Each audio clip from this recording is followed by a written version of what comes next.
অধ্যায় ৯ আলোর প্রতিসরণ লেকচার 5। আমরা ইনশাআল্লাহ এটি হচ্ছে আমাদের এই অধ্যায়ের শেষ লেকচার এবং আমরা ইনশাআল্লাহ এই লেকচারে চোখের যে দুই ধরনের ত্রুটি রয়েছে হ্রস্বদৃষ্টি এবং দীর্ঘদৃষ্টি এই নিয়ে আলোচনা করব। তার প্রতিকার সম্পর্কিত তথ্য এখানে ইনশাআল্লাহ তুলে ধরব। আমাদের চোখ রঙিন বস্তুর কি ধরনের আলোকীয় উপলব্ধি করে এটা নিয়ে আমরা 9.12 নাম্বার আর্টিকেলে কথা বলবো।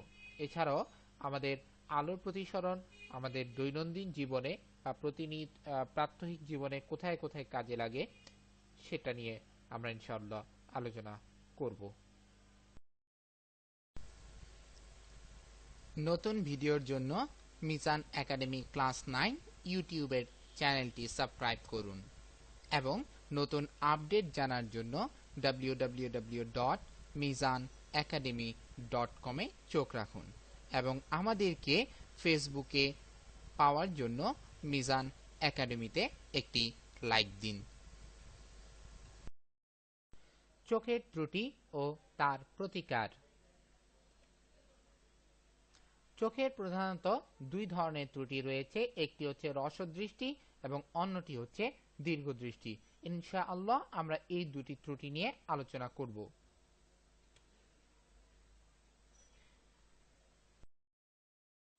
হ্রস্বদৃষ্টি। হ্রস্বদৃষ্টি হচ্ছে সেই ত্রুটিগ্রস্ত চোখ যারা কাছের জিনিস স্পষ্টভাবে দেখতে পায় কিন্তু দূরের জিনিস স্পষ্টভাবে দেখতে পায় না। তার মানে হচ্ছে কাছাকাছি জিনিসগুলো ভালো মতো দেখে, দূরে অনেক দূরে কিছু বস্তু রয়েছে সেগুলো এই ত্রুটিগ্রস্ত চোখ দেখতে পায় না। যেহেতু কাছের জিনিস দেখতে পায়, সো এই ত্রুটিগ্রস্ত চোখকে কাছের সাথে মিল রেখে হ্রস্ব বা কাছাকাছি দৃষ্টি সম্পন্ন চোখ বলা হচ্ছে। এই চোখের নিকটবিন্দু 25 সেন্টিমিটার বা এর চেয়ে কমও হতে পারে। আমরা ছবিতে একটি রশ্মি চিত্র দেখতে পাচ্ছি। অনেক দূর থেকে ইনফাইনিট থেকে আলোক রশ্মি আসছে, আসার পর সেটি লেন্সে প্রতিসৃত হয়ে রেটিনার সামনে, এই অঞ্চলটা হচ্ছে রেটিনা,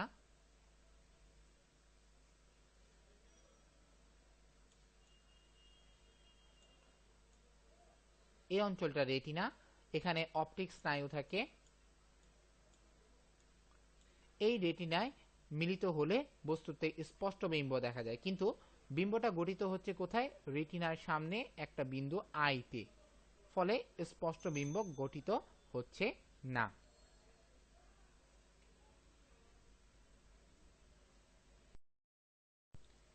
কারণটা কি? কেন এই চোখের এই ধরনের সমস্যা হয়? কাছের জিনিস ভালো মতো দেখে কিন্তু দূরেরটা দেখে না। সমস্যাটা কোথায়? সমস্যাটা তো হয় তখনই যখন চোখের অক্ষিগোলকের ব্যাসার্ধটা বেড়ে যায়। আমরা একটু দেখি কেন অক্ষিগোলকের ব্যাসার্ধটা বেড়ে যায়, বেড়ে গেলে এই প্রবলেমটা হয়।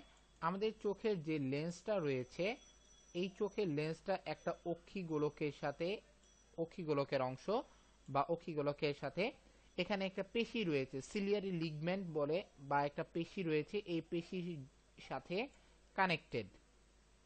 এখন যদি এই অক্ষিগোলকের ব্যাসার্ধ ধরে নিলাম এতটুক, এখন বেড়ে গেল, বেড়ে কতটুক হলো? এতটুক হলো। তার মানে এই গোলকটার পরিমাণটা কিন্তু বাড়বে। যেহেতু গোলকের পরিমাণ বাড়বে, তাহলে এই গোলকটা বা অক্ষি গোলকটা এই পেশিগুলোতে টান দিবে। যেহেতু সে তার ব্যাসার্ধ বাড়াচ্ছে, তার মানে সে তার ভলিউমটা বাড়াচ্ছে, অবশ্যই এইটাও কিন্তু এই যেটা এখানে একটি পেশি রয়েছে যেটা লেন্সের সাথে কানেক্টেড, সেটা কিন্তু টান খাবে। টান খেলে এই লেন্সটার অবস্থা কিন্তু সরু হয়ে যাবে। সরু হয়ে যাবে। সরু হলে কি হবে? সরু হলে এর ফোকাসগুলি কাছে চলে আসে। এর আগে একটা এক্সাম্পল দিয়ে নিচ্ছি আমরা। যেমন এটা একটা মোটা লেন্স, এর ফোকাস দূরত্ব দূরে হয়, কিন্তু লেন্সটা যদি চিকন হয়ে যায় ফোকাস দূরত্ব কিন্তু সামনের দিকে চলে আসবে। ঠিক অনুরূপভাবে এই ক্ষেত্রেও ঘটনাটা সেম ঘটলো। যখন অক্ষিগোলকের ব্যাসার্ধটা বেড়ে যাচ্ছে, অর্থাৎ গোলকের আয়তনটা বেড়ে যাচ্ছে, এই পিগমেন্ট এই পেশিগুলো লেন্সের ওপর টান প্রডিউস করছে। লেন্সের ওপর টান প্রডিউস করলে এটাকে যদি আমি এইভাবে টান দেই আর এইখানে যদি এখানে টান দিই তাহলে কি হবে, চিকন হয়ে যাবে। এইটা চিকন হয়ে যাচ্ছে, লেন্সটা থিকনেস মানে কমে যাচ্ছে। এর ফলে ফোকাস দূরত্বটা কাছে চলে আসবে। ফোকাস দূরত্বটা যখন কাছে চলে আসে তখন হয় কি যে লেন্সের ফোকাস দূরত্ব আগের তুলনায় কমে যায়। কমে গেলে দেখা যায় কি যে প্রতিসৃত রশ্মিগুচ্ছ এই কমে যাওয়া ফোকাস দূরত্ব বিশিষ্ট ফোকাসে মিলিত হওয়ার টেন্ডেন্সি ক্রিয়েট করে এবং ফোকাস দূরত্ব যত কাছে আসে অভিসারী ক্ষমতা তত বেড়ে যায়। তার মানে হচ্ছে প্রতিসৃত রশ্মিগুচ্ছ ওই বিন্দুতে মিলিত হওয়ার টেন্ডেন্সি বেড়ে যায়। আমরা ছবিতেই দেখতে পাচ্ছি যেহেতু ফোকাস দূরত্ব সামনে চলে আসবে বা ফোকাস দূরত্ব কমে আসবে, তার মানে হচ্ছে যে অবশ্যই সেটা রেটিনা থেকে ভিতরের দিকে চলে আসবে, মানে রেটিনা থেকে তার অবস্থানটা আরো ভিতরে চলে আসবে। এখন যে প্রতিসৃত রশ্মিগুচ্ছ, এই রশ্মিগুচ্ছ কিন্তু রেটিনার সামনে এসেই একটা বিন্দুতে মিলবে। কেননা কারণ এর ফোকাস তো এখন রেটিনার উপরে নেই। অক্ষিগোলকের ব্যাসার্ধ কমে যাওয়ার কারণে লেন্সের ফোকাস দূরত্ব অর্থাৎ লেন্স টান খেলো, টান খাওয়ার কারণে অক্ষিগোলকের ব্যাসার্ধ বেড়ে যাওয়ার কারণে লেন্সের টান লাগলো, টান লাগার কারণে তার ফোকাস দূরত্ব কমে গেল। ফোকাস দূরত্ব যখন কমে গেল তখন এখন তো স্বাভাবিকভাবে প্রতিসৃত রশ্মি সেই কমে যাওয়া ফোকাসেই মিলবে এবং সেই কমে যাওয়া ফোকাসটা তো আর রেটিনার উপরে থাকতেছে না। যেহেতু থাকতেছে না সুতরাং তারা সামনে এসে মিলিত হচ্ছে। এর কারণে কিন্তু এই বস্তুটা থেকে স্পষ্ট বিম্ব দেখা যায় না। স্পষ্ট বিম্ব গঠনের শর্ত তো আমি বললামই, সেটা অবশ্যই রেটিনার ওপর বিম্ব গঠিত হতে হবে। কিন্তু আমরা নিচের ছবিতে একটা বস্তু একটা রশ্মি চিত্র দেখতে পাচ্ছি যেটা খুব কাছে থেকে একটা বস্তু থেকে আগত আলোক রশ্মি এই লেন্সে প্রতিসৃত হচ্ছে এবং প্রতিসৃত হওয়ার কারণে সেটি আই বিন্দুতে, যেটা রেটিনার উপরে একটা বিন্দু, সেখানে মিলিত হচ্ছে এবং এর ফলে আলহামদুলিল্লাহ এই চোখ কাছেরটা দেখতে পায়। কিন্তু দূরের ক্ষেত্রে সেই সমস্যাটা, ফোকাস দূরত্বটা কমে যায়।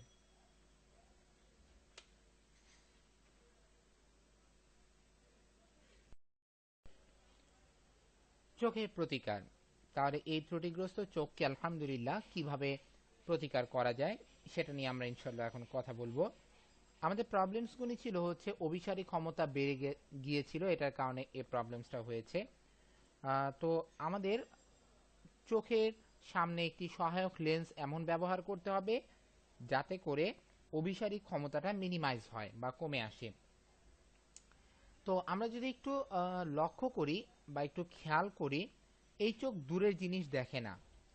এখন দূরের বস্তুকে তো আমার কাছে আনা সম্ভব নয়। যদি আমি একটা বিল্ডিং চিন্তা করি, অনেক দূরে একটি বিল্ডিং রয়েছে, আমি দেখতে পাচ্ছি না, আমি তো সেই বিল্ডিংকে উঠিয়ে সামনে আনতে পারবো না। কিন্তু হ্যাঁ, আমার চোখকে যদি আমি বোঝাতে পারি যে এই বিল্ডিংটা অনেক দূরে নেই, কাছে রয়েছে, তাহলে কিন্তু রসদৃষ্টি সম্পন্ন চোখটা আলহামদুলিল্লাহ সেই বিল্ডিং দূরে থাকা সত্ত্বেও ভালো মতো দেখতে পারবে। আমি আবারও বলছি এই কথাটা, যদি আমি ইনশাআল্লাহ ওই দূরে থাকা বিল্ডিংটাকে আমার চোখের সামনে বা চোখের কাছে উপস্থিত রয়েছে এই ধরনের একটি অবস্থা আমি আমার চোখকে বুঝাতে পারি, তাহলে এই প্রবলেমটা ইনশাআল্লাহ সলভ করা পসিবল। এই কারণে অভিসারী ক্ষমতাটা হ্রাস করতে হবে এবং অভিসারী ক্ষমতাটা হ্রাস করার জন্য অবতল লেন্স সহায়ক লেন্স হিসেবে ব্যবহার করা হয়। ওকে, তাহলে আমরা দেখি আমাদের এখন টার্গেট হচ্ছে আমাদের যে চোখ রয়েছে, এটা হচ্ছে আমাদের চোখ। এই চোখকে বুঝাতে হবে অসীমে যে একটি বস্তু রয়েছে সেটি আমার চোখের সামনে বা নিকট বিন্দুতে। আমরা এখন একটি সহায়ক লেন্স অবতল লেন্স ব্যবহার করছি। তো অবতল লেন্সে আমরা জানি যে এই রশ্মি গুচ্ছকে তারা অপসারী গুচ্ছে প্রতিসরণের পর অপসারী গুচ্ছে পরিণত করে। এই যে একটি আপতিত রশ্মি এখানে আপতিত হওয়ার পর সেটি কিন্তু মোটামুটি এইভাবে প্রতিসৃত হয়ে যাবে। যখন প্রতিসৃত হচ্ছে তখন কিন্তু মোটামুটি তখন কিন্তু তারা এই দিকে বা এই দিকে চলেই যাবে। এই দুইটা রশ্মি কিন্তু তারা কখনো এদিক বরাবর মিলিত হবে না। যেহেতু মিলিত হচ্ছে না, তাহলে এই দিকে কোনো বিম্ব ঘটার সম্ভাবনাও নাই। তাহলে বিম্ব তৈরি করতে হলে কি করতে হবে? তাদেরকে পিছনের দিকে বাড়াতে হবে। আমরা যদি তাদেরকে মোটামুটি পিছনের দিকে বাড়াই, তাহলে এই ধরনের একটা রশ্মি চিত্র আমরা দেখতে পাবো।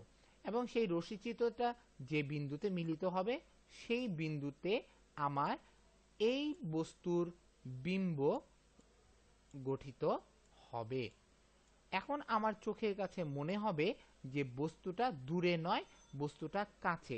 কেননা এই চোখের মাধ্যমে আলহামদুলিল্লাহ যে বিম্ব গঠিত হচ্ছে, এই বিম্বটা এখন চোখ মনে করছে এটি একটি লক্ষ্য বস্তু, কিন্তু আসলে এটা কিন্তু কোনো লক্ষ্য বস্তু নয়।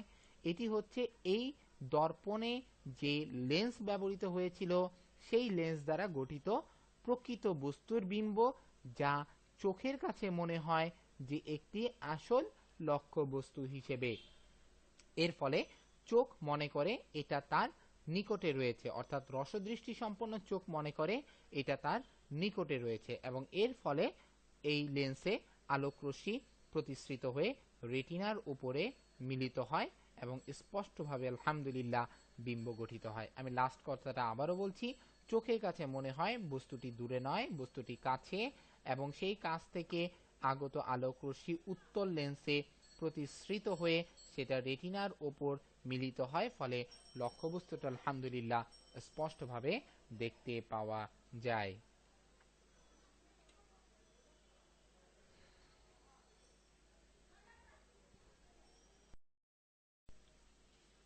দীর্ঘ দৃষ্টি, আমরা নাম শুনেই বুঝতে পারছি যে এই ত্রুটিগ্রস্ত চোখ দূরেরটা ভালো মতো দেখে, কিন্তু কাছেরটা স্পষ্টভাবে দেখতে পায় না। যেমন আমাদের চোখের নিকটবিন্দু 25 সেন্টিমিটারে এন স্থানে একটি বস্তু রাখা আছে। এখান থেকে আলো চোখের লেন্সে প্রতিসৃত হয়ে মিলিত হলো কোথায়? রেটিনার পিছনে। রেটিনার পিছনে একটা বিন্দুতে মিলিত হলো, কিন্তু শর্ত হচ্ছে স্পষ্ট দর্শনের জন্য রেটিনার উপরে মিলতে হবে, লাইক দিস। এই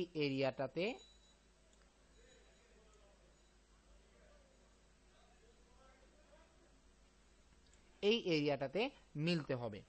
এখন যেহেতু রেটিনার পিছনে তারা মিলিত হচ্ছে, ফলে স্পষ্টভাবে বিম্ব গঠিত হচ্ছে না, ফলে এই চোখ কাছেরটা ভালো মতো দেখে না, কিন্তু দূরের বস্তু থেকে আগত আলোকরশ্মিকে আলহামদুলিল্লাহ স্পষ্টভাবেই এই ত্রুটিগ্রস্ত চোখ দেখতে পায়।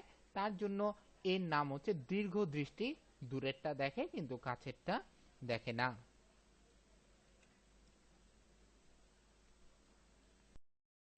কারণ কি?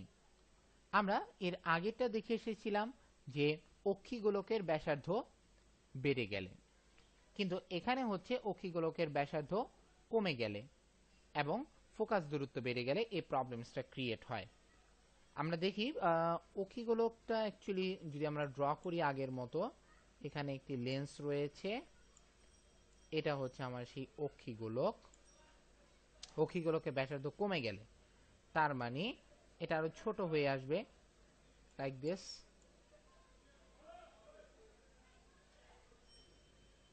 এটা আরো ছোট হয়ে আসছে। অক্ষিগোলকের ব্যাসার্ধ আগে ছিল এইটা, এখন হয়ে গেল এইটা। অক্ষিগোলকের ব্যাসার্ধ যখন কমে গেল, তখন কি ঘটতেছে? তখন এই পেশিগুলি, যে পেশিগুলি লেন্সের সাথে কানেক্টেড, তারা লেন্সকে উপর থেকে চাপ দিচ্ছে, উপর থেকে চাপ দিচ্ছে এই বরাবর এবং এই বরাবর। চাপ দেওয়ার কারণে এই লেন্সটা প্রসারিত হচ্ছে। প্রসারিত হলে কি হবে? আমরা আগেরটাই দেখে এসেছিলাম, মোটা থেকে পাতলা হলে ফোকাস দূরত্ব কমে গেছে, আর এখন পাতলা থেকে মোটা হচ্ছে, তাহলে কি হবে? ফোকাস দূরত্ব বেড়ে যাবে। যখন ফোকাস দূরত্ব বেড়ে যাচ্ছে, তার মানে হচ্ছে ফোকাসটা কিন্তু আমার দূরে চলে যাচ্ছে। যখন দূরে চলে যাচ্ছে, তার মানে হচ্ছে এই লেন্সে দ্বারা প্রতিসৃত রশ্মি দূরে মেলার একটা টেন্ডেন্সি রয়েছে, কেননা তার ফোকাস কিন্তু এখন দূরে। মিলবে কোথায়? দূরে। যে যদি কাছে থাকতো তাহলে কাছে মিলতো, কিন্তু কাছে তো মিলতেছে না, কেননা কারণ কাছে ফোকাস নেই, ফোকাসটা এখন দূরে। তাহলে প্রতিসৃত রশ্মিটা দূরে যেয়ে মেলার প্রবণতা রয়েছে। এর কারণে ম্যাক্সিমাম রশ্মি কিন্তু ফোকাস দূরে থাকার কারণে সেই বিন্দুতে যেতে চায় না বা যায়ও না, তার কারণে অভিসারী ক্ষমতাটা হ্রাস পায়। এটার জন্যই আমরা চিত্রে দেখতে পাচ্ছি যে নিকট থেকে আলোক রশ্মিতে কাছের একটা বিন্দু থেকে আলোক রশ্মি লেন্সে প্রতিসৃত হয়ে সেটা রেটিনার পিছনে, যেহেতু তার ফোকাস দূরত্ব বেড়ে গিয়েছিল, এটার জন্য রেটিনার পিছনে আই বিন্দুতে মিলিত হলো। কিন্তু দুর্ভাগ্যবশত এটা যেহেতু রেটিনার উপরে না, সুতরাং স্পষ্টভাবে বিম্ব গঠিত হবে না। কিন্তু আমরা যদি নিচের ছবিটা দেখি তাহলে দেখতে পাচ্ছি এন থেকে দূরে ও বিন্দুতে বস্তু থেকে আগত আলোক রশ্মি লেন্সে প্রতিসৃত হয়ে রেটিনার সামনে আই বিন্দুতে মিলিত হলো। তার মানে দূরেরটা ভালো মতো দেখে কিন্তু কাছেরটা দেখে না।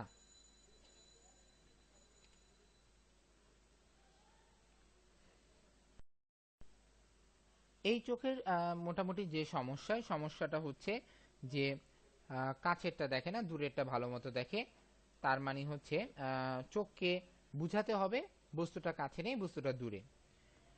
যেটা ছিল যে অভিসারী ক্ষমতা কমে গেল, তার মানে অভিসারী ক্ষমতা এখানে কিন্তু ইনশাল্লাহ আমাদের বাড়াতে হবে, এবং এর জন্য সহায়ক লেন্স হিসেবে আমাদের উত্তল লেন্স ব্যবহার করা হয়। কেননা আমরা জানি যে উত্তল লেন্স কিন্তু অভিসারী ক্ষমতা সম্পন্ন, অর্থাৎ একটা বিন্দুতে মেলার টেন্ডেন্সি বেড়ে যায় বা ক্রিয়েট করে।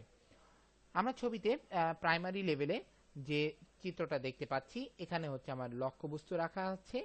এই লক্ষ্যবস্তু থেকে আগত আলোক রশ্মি চোখের সামনে যে সহায়ক লেন্স রয়েছে উত্তল লেন্স, সেখানে এসে পড়ল। পড়ার পর কি ঘটবে? পড়ার পর তারা চাবে হচ্ছে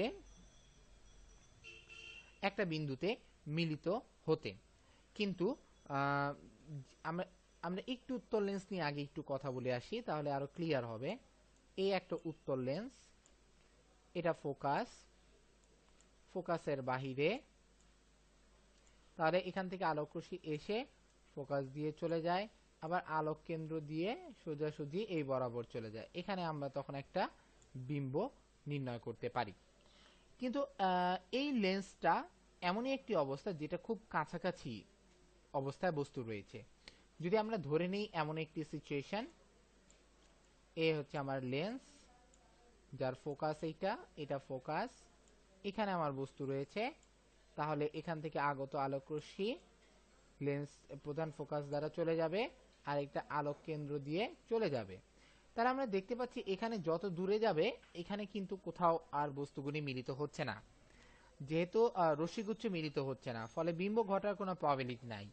তখন করতে হয় কি, তাদেরকে পিছনের দিকে বাড়াইতে হয়, এবং বাড়ানোর ফলে এখানে একটা বিম্ব ক্রিয়েট হয়।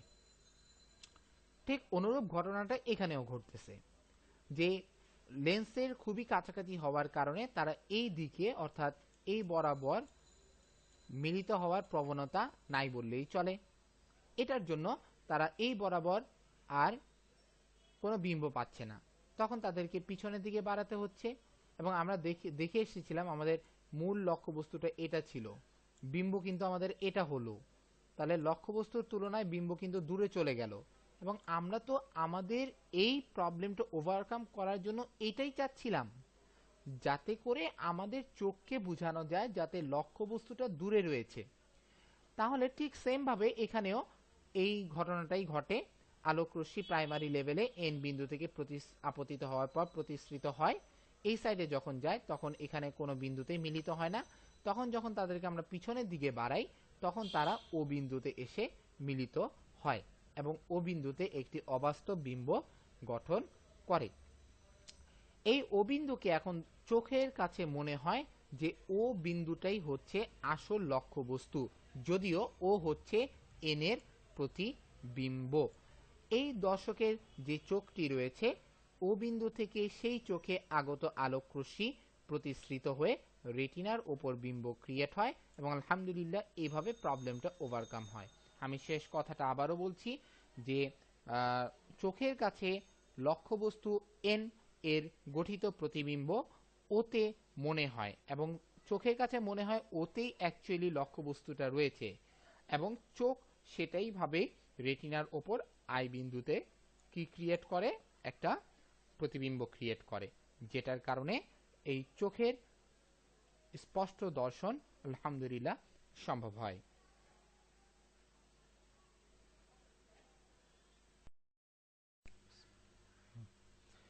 রঙিন বস্তুর আলোকীয় উপলব্ধি।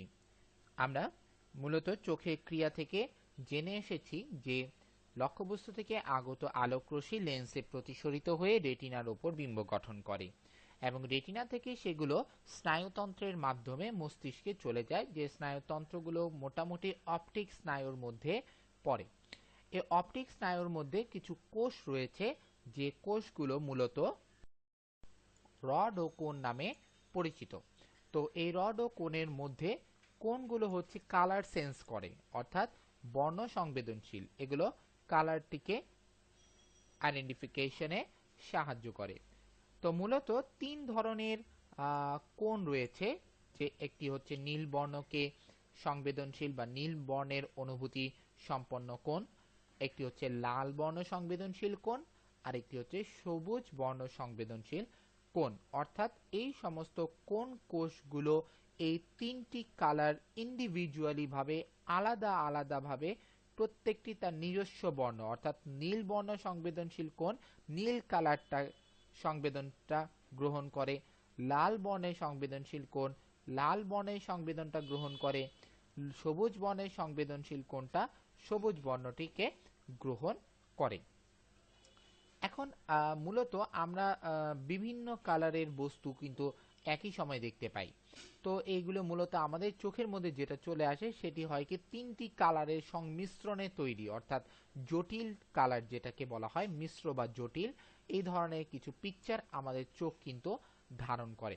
তো প্রাইমারি লেভেলে এই রেটিনার মধ্যে থেকে উৎপন্ন বিম্ব এবং তার থেকে কোন কোষগুলো, অর্থাৎ এই কোণগুলো এই তথ্য বা এই কালারগুলোকে মাথায় প্রেরণ করে দেয়, অর্থাৎ ডিফারেন্ট ডিফারেন্ট কোন কোষগুলো ডিফারেন্ট কালারগুলো নিয়ে তারা মস্তিষ্কে কিন্তু সেটাকে পাঠিয়ে দেয় এবং মস্তিষ্ক সেই কালারগুলোকে বিশেষ একটি প্রসেসে, বিশেষ একটি প্রক্রিয়ার মাধ্যমে তাকে কি করতেছে, আলাদা করে ফেলে এবং তখন আমাদের বোধগম্য হয় যে এই বস্তুটির কালারটা এমন এমন এমন। ঠিক আছে, তাহলে মোটামুটি আমরা যেটা বুঝতে পারলাম সেটা হচ্ছে প্রাথমিক স্তরে কোন কোষগুলো কালার কনজাম্পশন করে বা কালারটাকে সে রিসিভ করে এবং কালারটাকে রিসিভ করার পর সেটা সেই মস্তিষ্কে সেই জটিল বা মিশ্র কালার সম্পন্ন অবস্থাটাকে বা তথ্যটাকে বা ডেটাটাকে সে কিন্তু মাথায় পাঠিয়ে দেয়। মস্তিষ্ক আবার সেগুলোকে ডিফারেন্সিয়েট করে, আলাদা আলাদা করে এবং তখন আমরা বুঝতে পারি যে এটার এই কালার, অর্থাৎ কোনটা যদি লাল থাকে আমরা মনে করি লাল, কোনটা যদি লাল এবং সবুজ মিক্স আপ থাকে তাহলে আমরা সেটা সেভাবেই চিন্তা করি।